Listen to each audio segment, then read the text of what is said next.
Hello जय श्री कृष्ण बड़ी बहन हेलो हेलो हाँ। भगवत कथा यह सिर्फ एक कथा नहीं है और जीवन का सार है, जीवन की सच्ची रवानी है और जीवन जीने का गुण ज्ञान है और हर एक शब्द में छिपा भगवान श्री कृष्ण का पैगाम है, पैगाम है, पैगाम है। कल मैं पंडित जी का आज की इस कथा के लिए दिल से यहाँ स्वागत करती हूँ।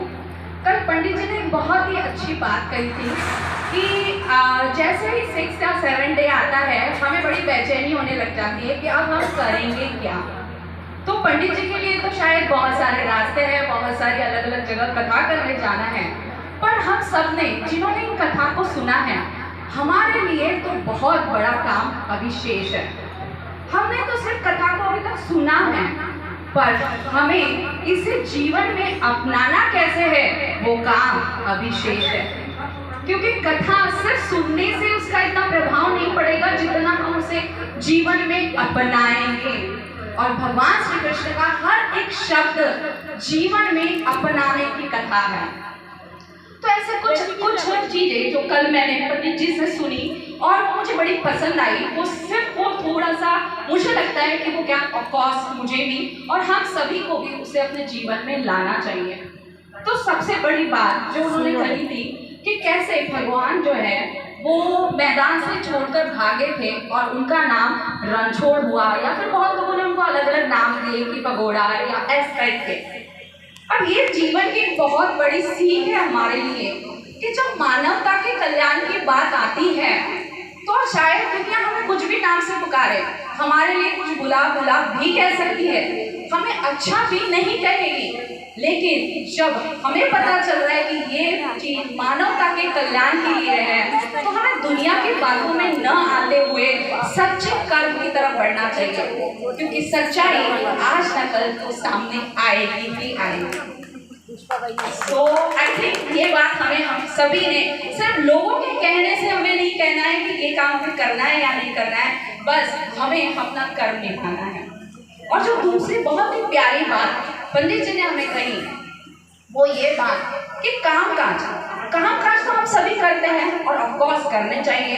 एक छोटे से बालक को भी काम काज करने पड़ते हैं उसको अपनी पढ़ाई के लिए, क्योंकि हम कर्म प्रधान संस्कृति में रहते हैं।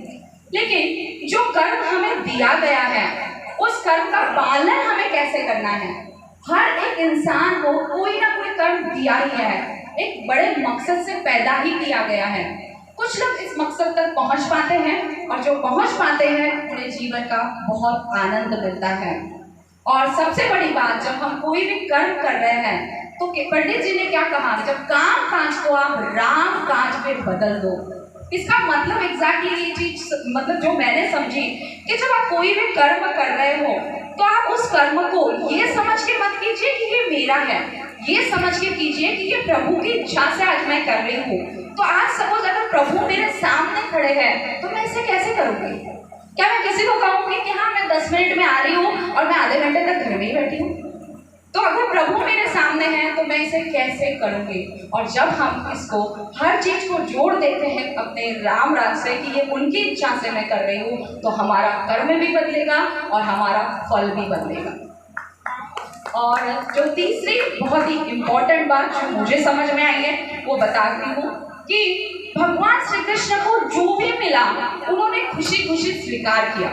बचपन से ही दुख समस्याएं उनके जीवन में बहुत आई है, हम सभी जानते हैं, और पंडित जी ने उन्हें बहुत बखूबी हमें कितने सारे राक्षसों के नाम, असुरों के नाम हमें बताए हैं। हमारे जीवन में भी ऐसी बहुत समस्याएं, चिंताएं हैं, टेंशन है, बहुत सारी ऐसी चीजें आकस्मिक आ जाती है जो हमें समझ में नहीं आती क्यों है, क्योंकि हम तो बड़े अच्छे कर्म कर रहे हैं, तो हमारे साथ ऐसा क्यों हुआ है। तो मुझे ऐसा लगता है कि जब एक हीरा बनता है तो उसको भी कोयले की बहुत सारी खानों से गुजरना पड़ता है। तो जब एक बहुत विशाल व्यक्तित्व बनता है तो उसके लिए उसको कुछ परीक्षाएं देनी ही पड़ती है। आज भगवान कृष्ण ने भी इतनी परीक्षाएं दी है, इसीलिए आज हम उनकी इतनी सारी कथाएं कर रहे हैं, इतने सारे लोग जमा हुए हैं। तो जीवन में कठिनाइयां या कोई भी बुरी स्थितियाँ आ रही है, इसका मतलब है वाओ मेरा बहुत अच्छा समय आने वाला है, मैं इस परीक्षा को पास करके ही रहूंगी। और जब इस भाव से हम करते हैं तो ऑफ कोर्स हमारा जीवन बहुत अमेजिंग हो जाता है। चौथी और लास्ट बात कि जो भी उनको मिला तो उन्होंने खुशी खुशी स्वीकार किया और उन्होंने एक बहुत ही प्यारा शब्द कहा है कि जीवन के लिए धन्यवाद और खुशी के अलावा कोई दूसरा स्थान ही नहीं है। धन्यवाद क्यों? क्योंकि प्रभु ने हमें दिया इतना कुछ है, लेकिन धन्यवाद हमने कभी नहीं कहा। अगर हम सारे काम छोड़ के बैठ जाए और सिर्फ धन्यवाद कहते रहे फिर भी कम है, फिर भी कम है। बचपन से हमें इतना कुछ मिला है और अगर हम जीवन में कोई भी चीज पाना चाहते हैं तो उसका सबसे आसान तरीका है उस चीज के लिए धन्यवाद दें। तो मैं बड़ी स्वार्थी हूँ और मैं चाहती हूँ कि ऐसे प्रसंग हमारे परिवार में हमेशा आते रहे, ऐसा मिलन हमारा हमेशा बनता रहे, गुरु जी जैसे ज्ञानी लोग हमें हमेशा प्राप्त होते रहे, भगवत भक्ति में हम हमेशा लीन रहे। इसीलिए मैं दिल से चांडक परिवार का यानी मासी और पूनम पवन और सभी लोगों का, मासा जी का स्पेशली कि जिन्होंने इतने अच्छे संस्कार सबको दिए, उन सबका दिल से धन्यवाद देना चाहती हूँ। गुरु जी का जिन्होंने अपना अनमोल समय दिया और इस कथा की शोभा बढ़ाई, हमें इतना पूर्ण ज्ञान प्रदान किया और सारे लोगों को जिन्होंने अपना अमूल समय निकालकर यहाँ पर आए और इतने शौक से, इतने शांति से कथा सुनी और इसको इतना एंजॉय किया।